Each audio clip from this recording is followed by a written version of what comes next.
And what we're going to talk about is one, how to get you guys approvals faster, because it's no secret. The submission to commission journey, the shorter that is, the more money you guys get quicker, which means that's more money to invest into your business and buy leads. Hi, everybody. Grady Polson. Welcome to the America Agency.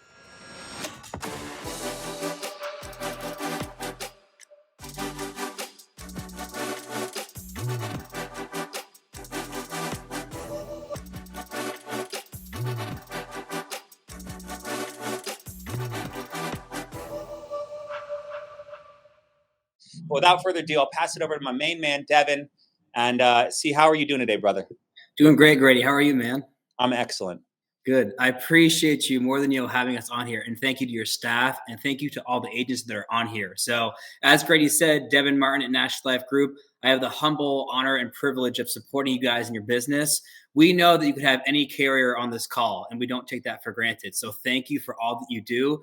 Todd, I'm going to introduce him, and he's obviously going to be able to speak for himself, but he's too humble to talk about himself. So Todd's been everywhere in underwriting at National Life Group. He started out as an underwriter, and then he led our large case team. So any face amounts over $5 million, and now he's just kind of controlling everything in underwriting. So he's amazing, he's incredible, and he's too humble to say that about himself. But Todd, you can go ahead and introduce yourself as well. Thank you, Devon. So first of all, Moses, Jesus, Devon, I don't know that I've ever been built up as much as I've been built up today. So I need you guys to talk to my wife too, so and my daughters. But no, I honestly thank you for giving us the time to talk to all of you. My first job out of college was selling supplemental cancer insurance door to door. So I've done a lot of what you all do, and I will tell you that I was not successful because I didn't have the support that you clearly have, and I didn't have the individual drive and commitment to improving myself and focusing on what I can do to be better, because it was scary and it was tough. So if I couldn't do that, I could at least underwrite the life insurance, right? So I'm here because we want to talk about FFL, getting business in, and helping to get it approved. Devon, I think you wanted to talk before I launch into anything, though, right? Yeah, I just want to kind of lay out the foundation for a second. So, one thing about FFL is that the leaders will never ask you to do anything they haven't done themselves, and you guys have the perfect system down to be successful. So, with that said, we're going to tailor it to specifically to National Life Group, and what we're going to talk about is one, how to get you guys approvals faster, because it's no secret. The submission to commission journey, the shorter that is, the more money you guys get quicker, which means that's more money to invest into your business and buy leads. So I will say, how you all fill out that electronic application is just as important as the health of the client. And what I mean by that is 36% of applications at National Life Group never touch an underwriter. They instantly approve. FFL's average is 23%. And that's a huge gap that we want to solve to. And that's what Todd's going to talk about. And while we do this, I also want to emphasize the importance of placement. So we have persistency and we have placement. Persistency is how long is a client paying for the policy after it's been issued. Placement is as simple as how many applications issue that I submit to the carrier. So if I submit 100 applications and 80 end up issuing, I have an 80% placement. I use that number very intentionally. We want to make sure that your placement is at least 80%. And it doesn't benefit you guys at all when your policies don't issue. Because as Grady said, you pay for the lead, you sell the policy, you go through that time, and then the case doesn't issue and you don't get paid. So placement impacts you guys more than anybody else too. So that's just laying down the foundation. We got to improve our placement, and let's talk about how to get you guys paid faster and figure out how we can make it so 35+% of your cases never touch our underwriters. So Todd, you're the master. I'm going to pass it to you, and then we'll kind of MC this as we go. Wonderful, thanks.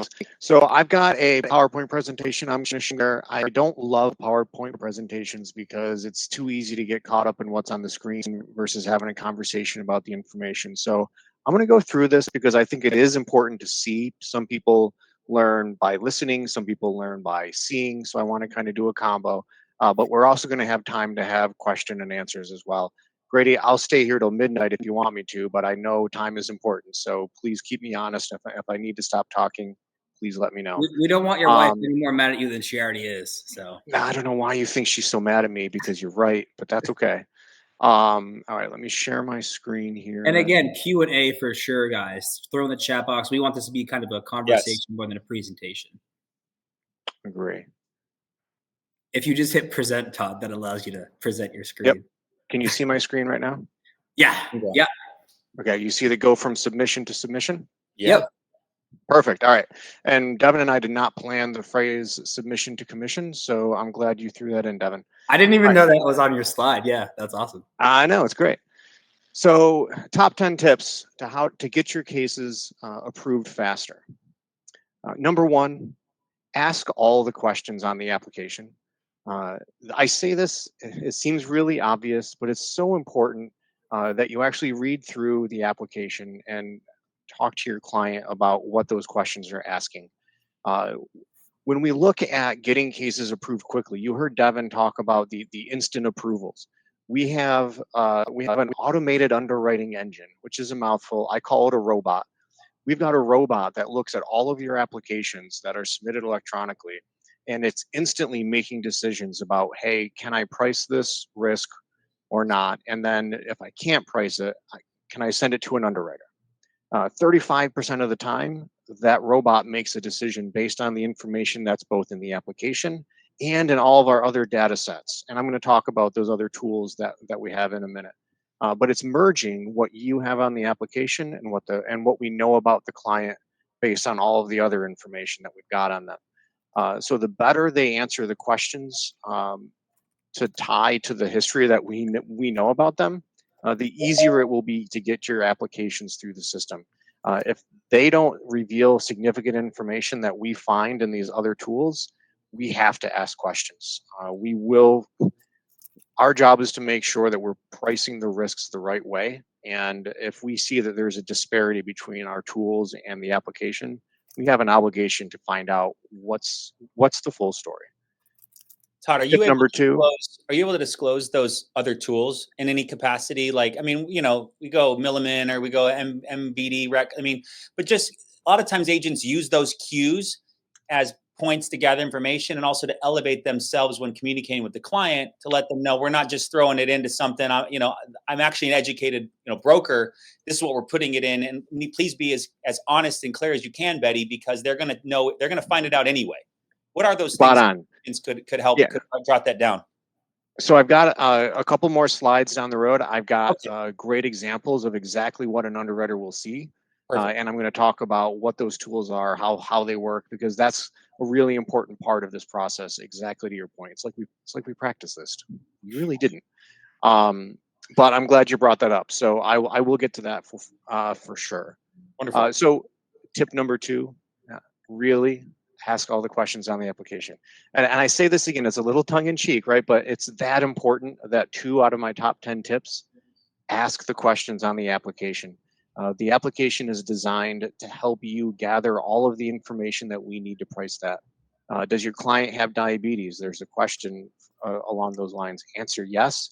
It's going to ask you things. Hey, when were you diagnosed? What was your last A1C? When was your last A1C? That kind of information is, first of all, going to help your case be approved instantly, because it's able to get all this important information and make a decision based off of that. But secondly, if it can't make an instant decision, when it gets to the underwriter, they're going to see that information and they'll be able to make a decision many times right away without having to reach out and get more information. So it's not just ask the basic questions, but as you're filling the application out, it will trigger additional questions if it needs to. Very important to follow that through. Tip number 3, there's pre-filled boxes on the electronic application. It's going to be things like, occupation. You can choose the occupation. There's different medications and things like that. Our robot is designed to interpret those boxes and make decisions off that information. There's going to be options where you can do other or do like a free form. You can use those if there's no better option, but those will never be approved automatically. Those will always go to an underwriter.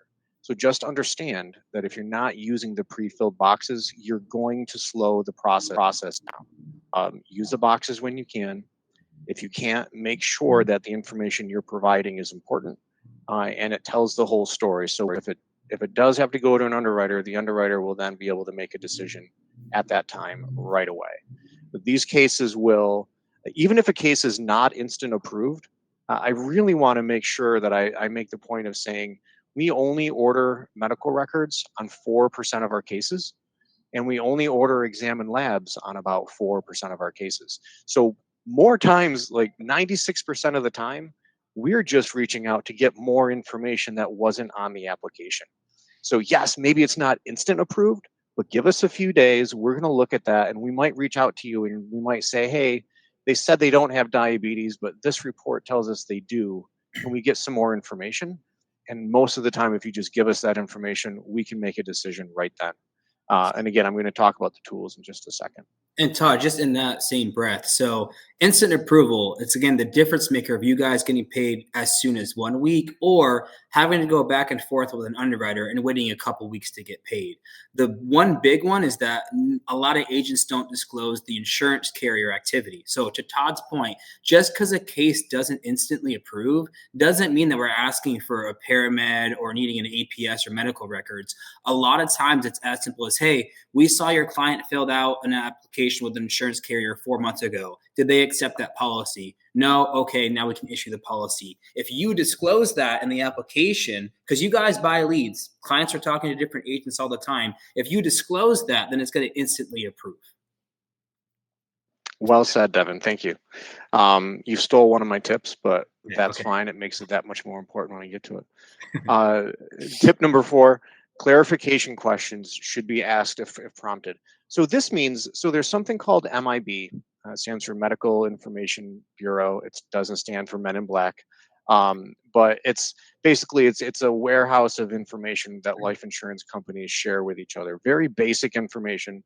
It doesn't tell me how bad somebody's diabetes is, but if they've applied at another carrier, it will tell me that that other carrier found that they had diabetes, either because they admitted it on the application or we found it in records. But there will kind of be a red flag on this person's name, so that when we get an application and we reach out to MIB and say, hey, do you know anything about this person? They will tell us, oh, they had a history, they were found to have diabetes in the past. And so when we look at your application, the robot knows if you say no to diabetes, but 3 months ago they applied at insurance company ABC and that company found they had diabetes, my robot will see immediately, hey, they said no to that question, but company ABC said that there was a diabetes history in the past. So at the end of the application, it's going to say something to the effect of, we have information from a confidential source suggesting your client has a history of diabetes. Please provide details. That's your giant red waving flag in your face saying, hey, you should really dig into this with your client right now. This isn't going to go automatically approved, but the more information you can get at stage will give you the ability for that underwriter, when it gets to them, to look at this, say ABC said they've got diabetes. Oh, the agent wrote in here, oh, they were diagnosed with diabetes in 2018. Their A1C has been 6.2 since then. It's so well controlled, they forgot they had it. You know, whatever the story is. But that gives the underwriter something to work with when they get that. Understand that that question is being asked because we have very reliable information suggesting that we don't have the full story on the application. So again, super important to fill that out because it's going to put your case in a position to move forward a whole lot faster. Tip number 5, does it make sense? Does it make sense that we have, for example, I don't know, my dad's a bus driver. Let's say, does it make sense for a bus driver to have a $10 million application with National Life? This is just an obviously doesn't make sense. The answer is no. However, what the application doesn't give you room to say is they just won the lotto and they won $100 million or whatever it might be. The cover letter is a great opportunity to explain whatever doesn't make sense at a quick glance, right? Tell that story in a cover letter. Super important, can make things so much easier if it has to go to an underwriter. Just know that when you And guys do include an attachment, it won't instantly approve. So that's something I would fall back on when you know that the case isn't going to instantly approve. But anytime you include an attachment, even if it's an illustration, it's not going to instantly approve. So only do that when you know for a fact it's necessary. Just something to keep in mind. great call, Devon. Thank you. Tip number 6, Devon already talked about, but tell us about your prior insurance activity. Uh, I was talking about MIB. Not only does it tell us about history from a medical perspective, but also it'll say, hey, Todd Bateman has applied for 6 different insurance applications at 6 different carriers in the last 6 weeks, right? Um, you don't need to know a lot about life insurance to know that might be a concern. So first of all, it helps us know if is this a concern? Tell us a story. If there's a reason behind this, by all means, there's always explanations for things. So it's your opportunity to tell us. But it's also we need to know are they going to have all of this insurance? Maybe they've got great offers on all of it. They're going to take it all because they don't want all their eggs in one basket. Sometimes that's perfectly fine. I just need to make sure that this person, isn't getting way too much insurance. That we don't want people worth more dead than they are alive. And so that's one of those big red flags, and it's a very common one that we get with your group is not getting disclosure about the prior activity. Most of the time it's only a couple carriers, and if you disclose it on the application and indicate are they taking that coverage or not, that case can still be approved automatically. It's when you don't share that prior insurance activity that's going to get sent to an underwriter. It's going to slow the process down. We will still handle it very quickly, but that instant issue is what you guys are looking for. Make that approval instantly. The best way is to tell us the full story. So the other thing that I would say is to explain to your clients how our tools work, our medical claims database and our lab picture. I'm going to talk to you a little bit about them now, and after I'm done with my list, I'll show you actual examples. But medical claims database is where when you go to your doctor and you use health insurance to pay for your routine exam or whatever it might be, your doctor bills your insurance company, your health insurance company uses codes, billing codes, diagnosis codes, whatever you want to call it. And they bill the health insurance company and they say, hey, Todd Bateman had this procedure done. Your health insurance company then says, okay, this makes sense based on what we know about Todd. Of course, he would have this test done. And then they pay for it. We work with a company that collects all those diagnosis codes, and it tells us, hey, here's all the things that Todd Bateman has had done in the last 6 years. Here's what the doctors said were his diagnoses. He had chest pain and he had high blood pressure and those kinds of things. If you've ever had to try to get health insurance to pay for a thing that they don't want to pay for because they don't have evidence, it's really hard to do that. And so we have a pretty high degree of confidence with this information based on all the data points that we have. We use this instead. This is why we don't get a lot of medical records, because we have this tool and it tells us a ton of information. Our robot can read this instantly, and it can find this information, and it can price this information, and it can make offers instantly with all this information. The challenge we get is when this information doesn't match what's on the application, or sometimes this information is more complicated. We have to dig into it, of course. And I'll show you an example of that in a few minutes. The other thing we have is lab picture, and that shows you anytime you've had to get a blood draw to have your cholesterol checked and things like that. Your doctor's office will send it to a lab company, and we work with a company that gets all the data from the lab companies, and it shows us on a nice report. Hey, Todd's cholesterol was 250 last year. This year it was 150. Great job, Todd. Sometimes it'll show us biopsy results and things like that.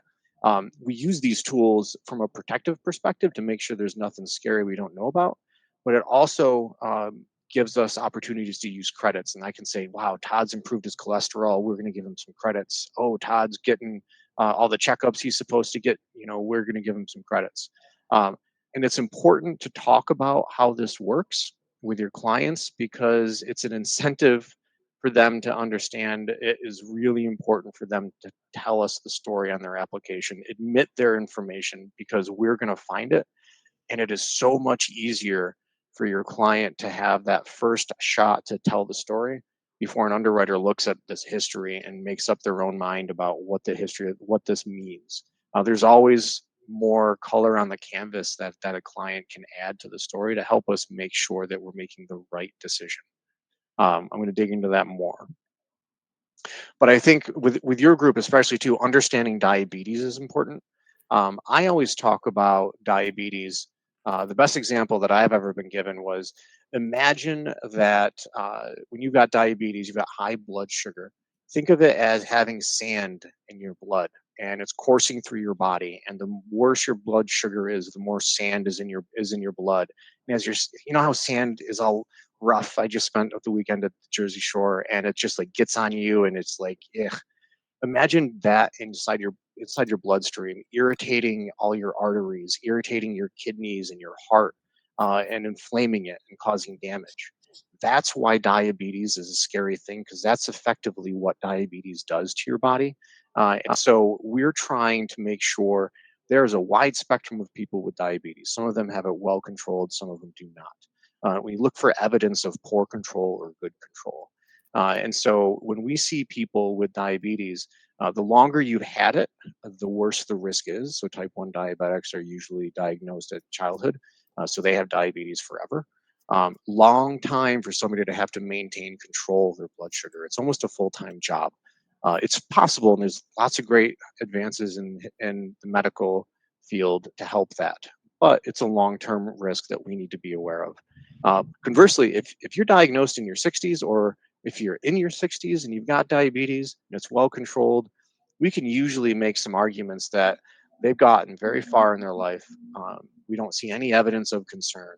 They're not going to live probably another 60 years, right? Let's be honest. So they have a shorter period of time within which diabetes can cause damage to their body. So we can be more aggressive on those older age folks with well-controlled diabetes. Younger individuals, especially under the age of 30 with diabetes, most of the time we're not going to be able to make an offer on those folks, just because they are going to be a much higher bucket of risk. It's harder to price.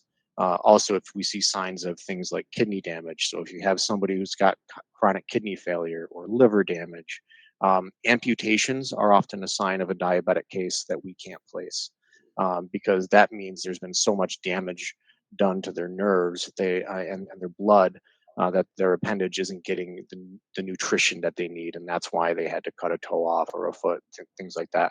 Those are signs of poorly controlled diabetes, and we mostly won't be able to make an offer on those cases.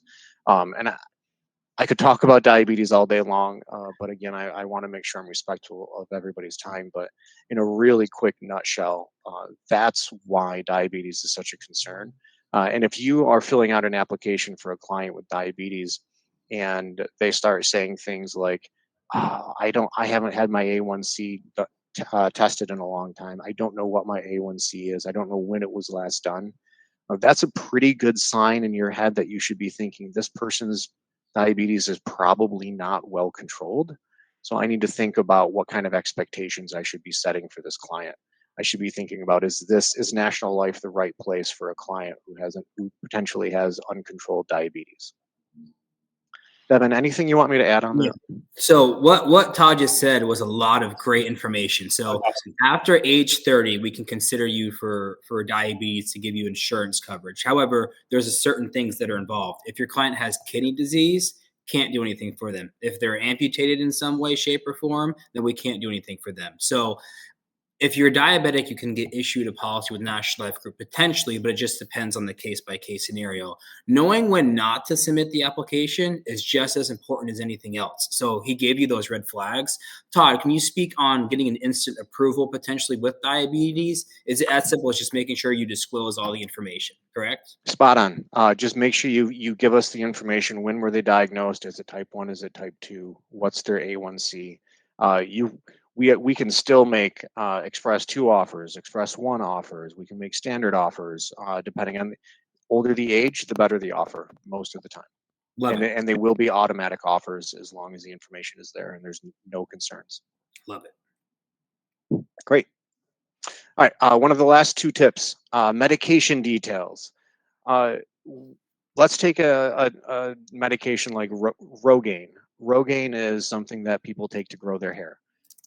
Rogaine is also a medication that will have an impact on prostates. So it can reduce your PSA if you're a male with elevated prostate. Two very different things, and two things that are, if somebody's trying to grow their hair, I'm not too worried about it.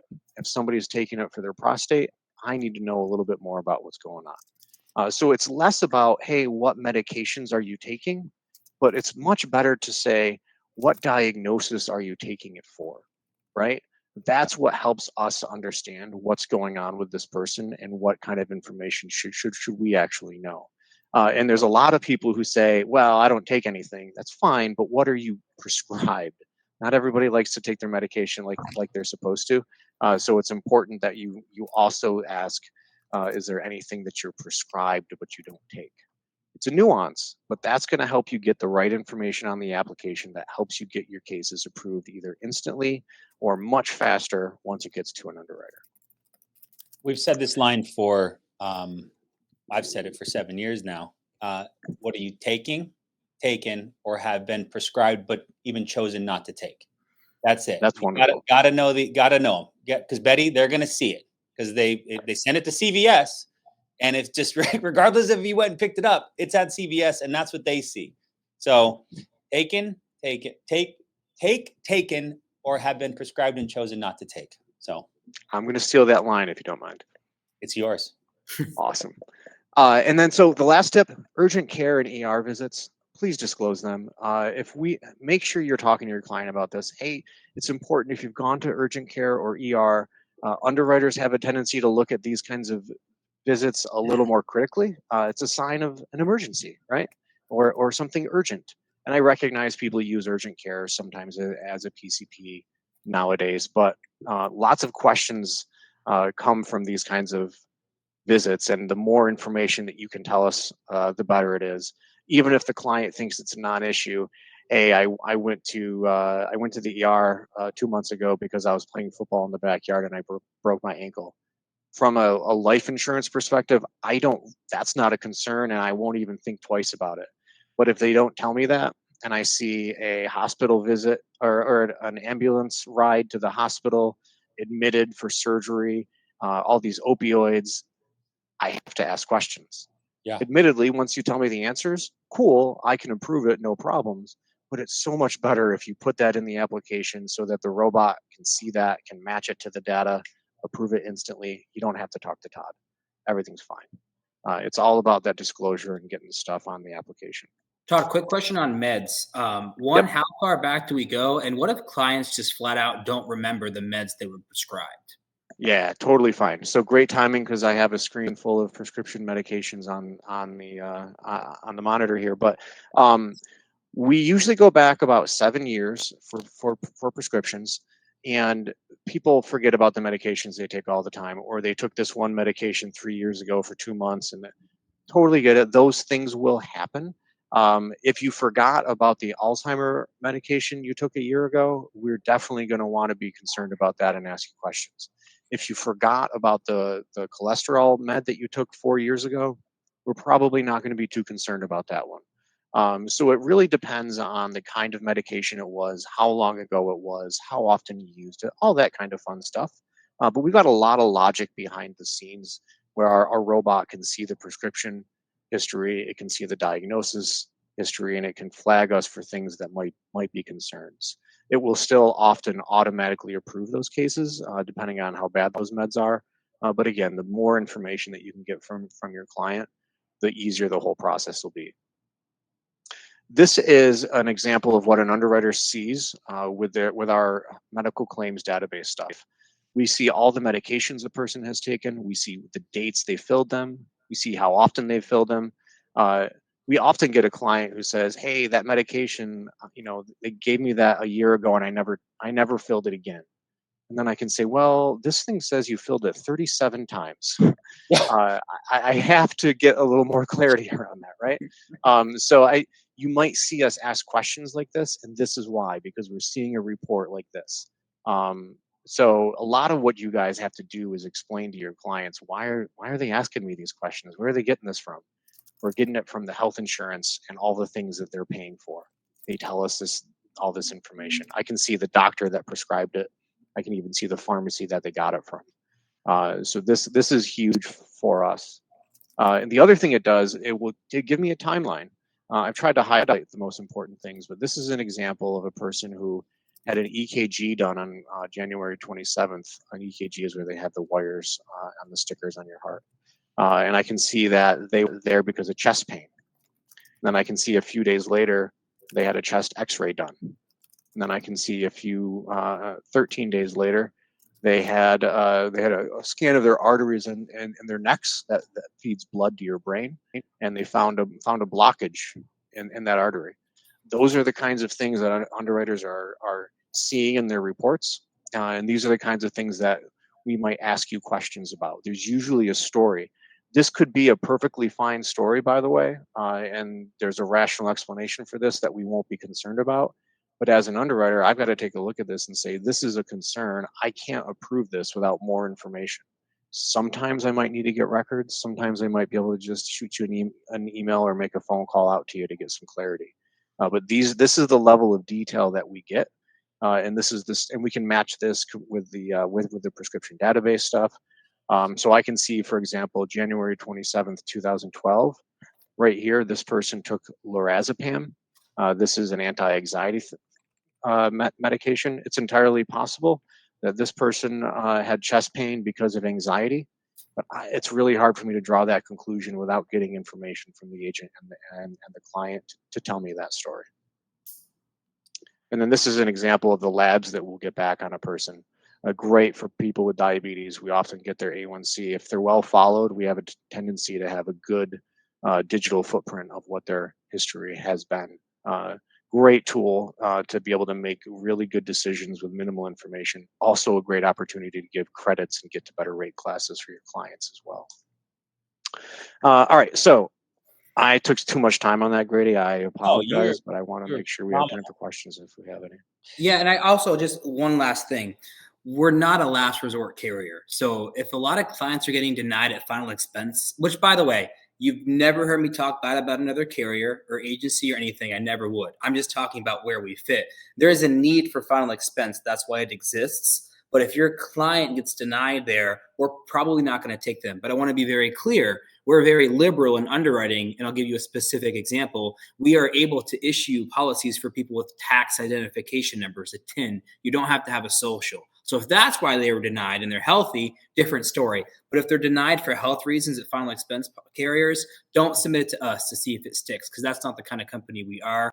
176 plus years old, 100% mutual, number one IUL in the entire industry, and we're going to keep it that way. So that's just one thing I wanted to leave there. But please, Grady, you can ask questions too, but I want all the agents to ask anything. Even I got a guy or complaints or headaches. We want to hear from you now. Yeah, guys, please drop some questions, but let me help give some clarity and confidence to these agents. So guys, as you sell insurance more and more and more, you're going to level up your maturity at what kind of client you will take. And what I mean by that is, early on, you may ask less questions because you're trying not to challenge the client, because it might be the first or fifth or 15th time you've actually had a client on the phone that wants to go through an app. A very client that doesn't know a lot. I don't know. I have diabetes, but I don't know my A1C, or I don't remember my medications, or I might have been applied for some insurance. Or a client that's not a partner with you is a client that's hiding something. And it's important for you to level up a level of maturity with your business, because you're wasting your time. You're wasting NLG's time. It's almost like leaving voicemails. You're giving false hope to yourself that they're going to call you back. They don't call back. So don't submit policies when you don't have a full picture on what it is or what they have.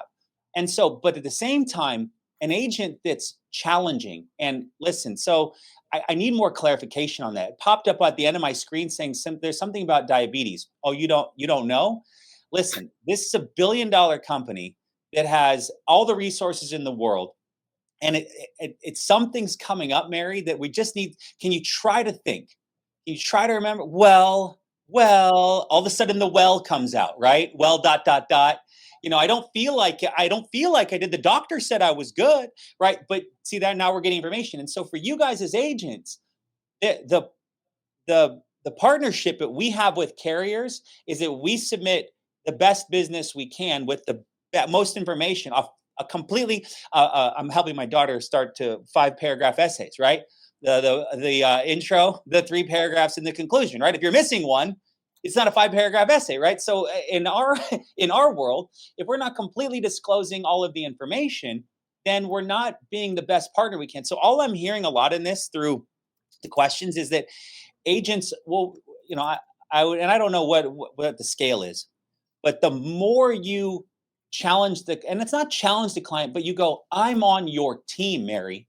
We need to put this information in together so I can get the best chance for us to get this approved.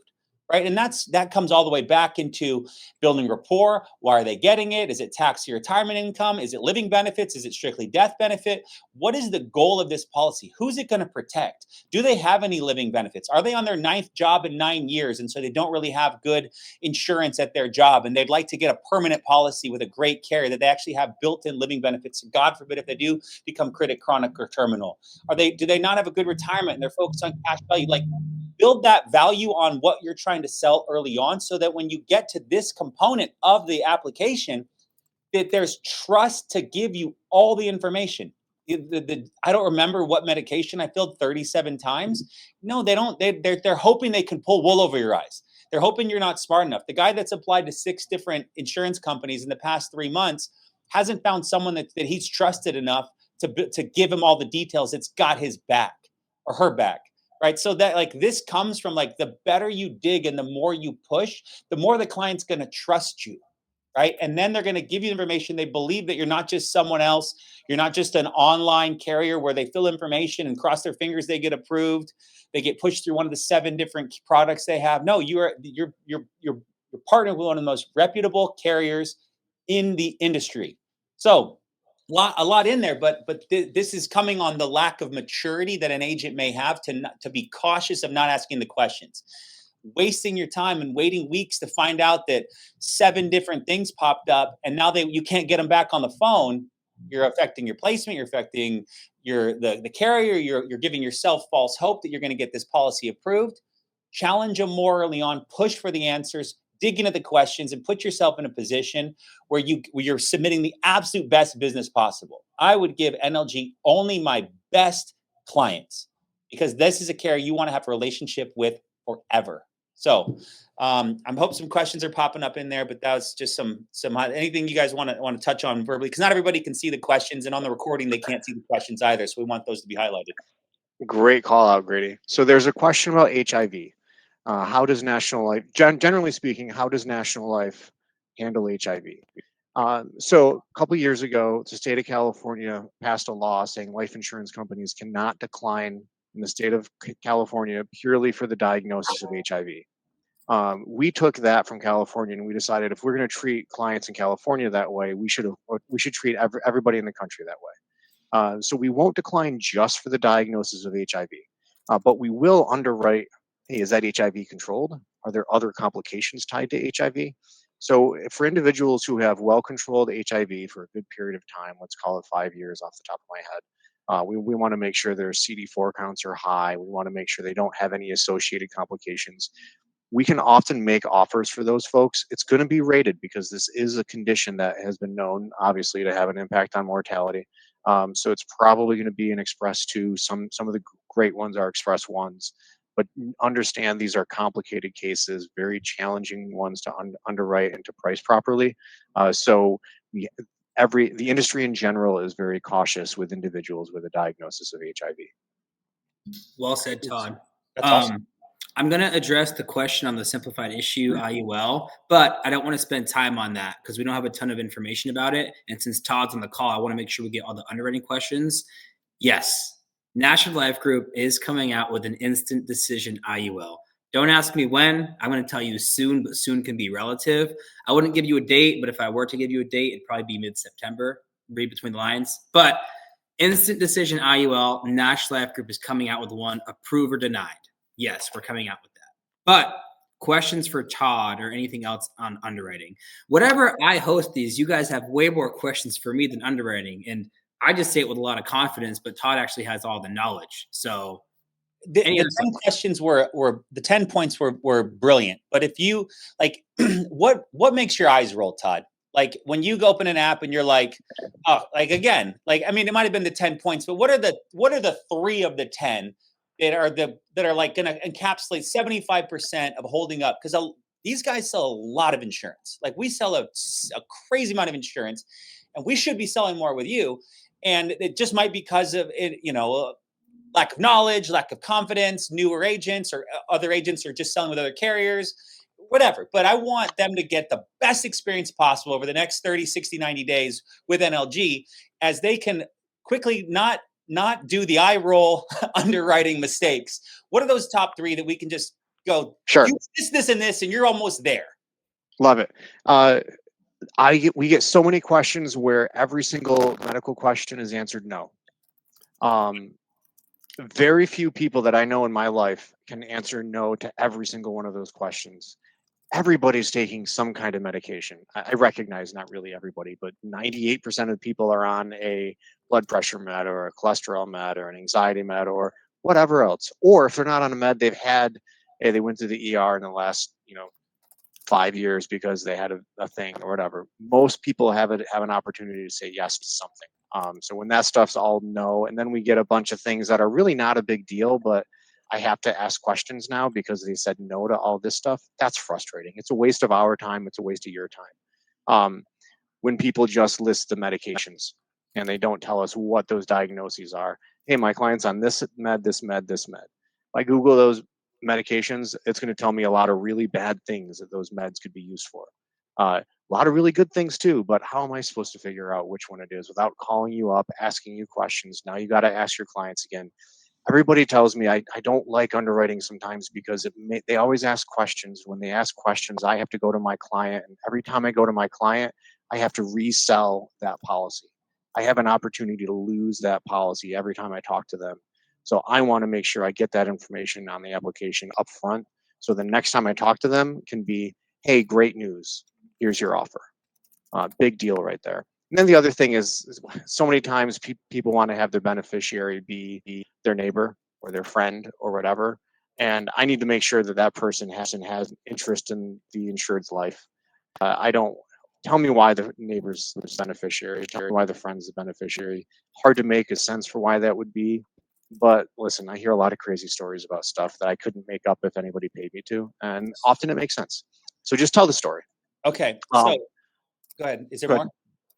I was going to dip. I saw a question earlier about insulin. I want you to answer that, but I wanted just clarity on myself, just so selfishly. Yeah. So I don't take anything except for vitamins, and okay. I go to the doctor. I'm very, very healthy. However, about 4 years ago, I was at an FFL event, and I slammed my finger in a car door, and I went to an urgent care. They couldn't fix me. I went to one hospital in LA. It looked like an insane asylum. So I Googled best hospital in LA, and then I ended up at Cedars-Sinai at like midnight, and I had to speak at 9 a.m. And so I was there till 5 a.m. and the whole thing, they sewed my finger up, but I was at 3 different things. So now knowing I go to apply for insurance, I can mark no, but as long as I disclose to my agent, so this is the agent now challenging the client. Listen, you've got to have been to a doctor, an urgent care, an ER, anything that's happened in the past 5 to 7 years, just tell me, because they're going to see it anyway. So the one thing on my thing, though, if my agent types in client, slam finger in car door, went to a few different hospitals, ended up at doctor's office, got finger sewn, no further complications. But that right there goes, you see the agent is challenging the client a little bit more, getting some information, digging in, and getting an answer, and the client could be healthy. Could be, as long as there's no medical records, I've got no prescriptions, I've got no medical history. So does that give you guys confidence for these agents to go, well, my client is no all the way down. Well, and then you know all the way down, no comments, no nothing, and you want us to approve instantaneously. Yeah. Okay. So a lot to so I want to jump up and clap with a lot of the things that you just said, but I don't want people to think liar, that everybody who says no is a liar. I recognize I was being very general, and there are lots of people. No, but it also is. But the more you ask, if you have this extra stuff, there's drop downs to say I went to the hospital and I had a minor injury that was fixed. when underwriters see that a client is disclosing a lot of information, some of it's not a big deal, but they're still sharing that information. It tells the underwriter that the agent is doing their job and getting this information. It tells us that the client is being as honest as they can in disclosing information. We're far more likely to look at some other information that wasn't disclosed as an incidental, oopsie, I forgot because there's all these other things that I thought about, but I forgot the one thing here, that's a minor thing, and there, that's a minor thing. We are far more willing to overlook some of those concerns because we have this other evidence that says this person's really trying to tell us the full story. I get it, they're not perfect. So we will give them the benefit of the doubt far more frequently than the person who says no to everything and has 10 diagnoses that they didn't tell us about. We're going to ask a lot more questions of that guy, right? So it's really important to arm up. When you have an underwriter who is confident in the quality of their information and they have a large quantity of information, they will be aggressive. When you have an underwriter who is starved of information or is concerned about the quality of that information, they are going to be conservative because it's hard to take a risk when you don't know a lot about that risk. Awesome. Okay, here's a clarifying question too. I know that as an insurance company, your business is based off of assuming risk, right? That's actuarial science. And so there are thresholds or bands or whatever term we're going to use based on where more information is needed. Is there like a sub 500,000 or sub million or what I loved is Devon opens up. He's like, just so you know, Todd's a Banff right over here. He's large case team, 5 million plus. All right. Todd's a player, ladies and gentlemen. So I'd imagine at a $5 million potential liability, which might require reinsurance, et cetera, all the things that could happen, you're going to go deep into this client's history based on the amount of risk at which NLG is assuming. Where is there like, because agents will go, they'll want 3 million, and then all of a sudden, well, they didn't get approved or they got rated, and now they want 500,000. Like if in the end they see there's some health issues, just start with the 500, and if he gets fully approved, then we can increase it. There might be more stipulations. Like, where are those bands for you that require more things from underwriters? Love that question. So if you look at our field manual, there are different. We've got bands broken down by products, right? Okay, so IUL, we're willing to be generally more aggressive than we are with term. That's a profitability and a pricing kind of a thing. But within each of the products, there are ages and face amounts that we are willing to accept offers on without examined labs and without APSs, without even really having to do much of anything. And most of that is the business that you guys are submitting. Under $2 million, under the age of 50, with our IUL product, even it's $3 million. But that's really our bread and butter. Our bread and butter is this, $100,000 to $2 million, whether it's term or IUL. We'll go up to $3 million on the IUL really aggressively. We are made to get as much of that kind of business in the door and out the door as quickly as we can, priced a way that we can. We've got our prices structured in a way where if it's worse than standard, we have that Express 1 and Express 2 bucket. I might be getting too deep into the woods here, but real quick, these pricing buckets allow us some way to make a good aggressive offer without getting all of those APS. I'll ask Jillian questions and getting all those tests. I can say that's $1 to $2 million. I can make that work with very little information. So short answer, 100,000 to $2 to $3 million. We can be super aggressive with very little information. We do everything we can to get that case in and out the door automatically. We'll instant approve up to $2 million. Awesome. Oh, let's go. Devon is I see Devon is cranking over there on the questions. So everyone who's asking questions, great job. Thank you. And I hope that you guys are reading the questions and learning as Todd and I just talk about underwriting and the good old days. All day. Reflecting back, 36% of NLG's IMOs, agencies, have never hit underwriter. Majority. FFL is 23%. Okay, so not great. That is a third less for all those who are mathematicians. Now, instant means paid in a week. Now, Devon, we're all salespeople here. We've got, like to get paid fast, drive fast, get paid fast, all the things. What do we got to do? What level do we need to get to? 28, 30, 32. How do we get that paid in a week to paid in 2 days? How do we get that? Is there a that with that simplified product? Is there a conversation with the Bobs in the high tower talking about, if we're going to play in this simplified world, we need to pay them in a simplified world? Just asking a question, putting it in your ears. You go to the conversations. That is a thing that I would imagine does hold up a little bit of business to NLG, is that there are these more delayed sale payout cycles.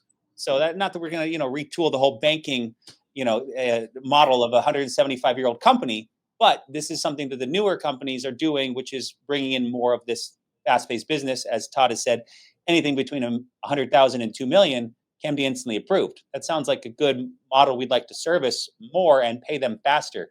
Drop a yes in the comments below if you'd like Devon to explore how to get us paid faster, as that, we're just FFL, Devon, Go ahead. So, you guys can get paid within 4 days. Here's how our commissions work. The commission cutoff is on a Thursday. So if your policies issue and pay Thursday, you get paid Tuesday. So we're still going to pay our commission cycle normal. Thursday is cut off, you get paid Tuesday. Let's say that the policy doesn't draft until Friday. You make the following Thursday commission run, and you get paid that Tuesday. That's how the process is going to be. Full transparency, we're still in the conversations about instant decision IUL. I don't think we're going to pay daily. I still think it's going to be weekly, but that's conversations that we're having right now. Out of full transparency, it's because of system limitations. That's a big reason as to why.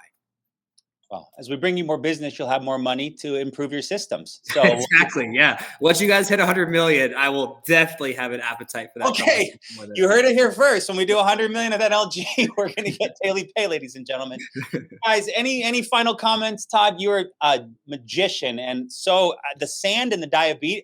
I've been dealing with, thankfully, but selling clients, and that was a very incredible way to explain diabetes. Is sand in the blood, scratching and getting clogged, and you got a clog on the toe, and not good. But take care. I'm backing up out of this. But any final thoughts, gentlemen, to send us off and to cheer on these agents? So I would say, don't be afraid of underwriters. Don't be afraid of underwriting.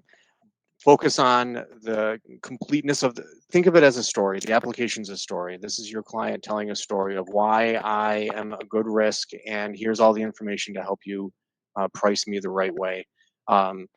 If there's challenges, call your underwriters. We really we love to help our agents get business on the books. We know our team is easy. We sit here, and the business to us, the applications come to us here. The ones that are out there talking to these, talking to 9, or trying to sit with 9 before you get that first, and you get that 10th person that finally. I've been in your shoes. We underwriters know how important these cases are, and we want to help you get to those cases, get those cases paid. So think of us as partners to help find solutions. We're not roadblocks. And I think if you can walk into these things with that kind of a mindset, it'll really help the way that you approach the business. Yeah, and I'll just say thank you. And if an underwriter answered their call every single time an agent called, they'd never be able to issue cases. So they're there for you, but please don't call them on little things, because the time they're spending on phones, they could approve 5-10 cases by then. So our service is better, but I want to make sure it stays that way. But honestly, just thank you guys for having us on this call. We look forward to helping you earn your business, help you guys grow. And again, FFL did $100,000 in 2019. Last year, you guys did 30 million. So it's brewing more and more. And Grady, just thank you to you and your staff. And I appreciate all you guys that submit your apps to us. Seriously, thank you. We appreciate you, man. Thank you, Todd. Thank you, Devon. NLG, phenomenal partner, and looking to grow and not double or triple that number, and more fun to come. So, gentlemen, thank you so much. Everybody, thank you all for joining us today. This gets more and more fun with you guys joining up. I hope you're enjoying it. We are the only live call in insurance, so we're very proud of that. And beyond that, guys, make it a great day, make it a great week, and we will see you next week. Bye for now.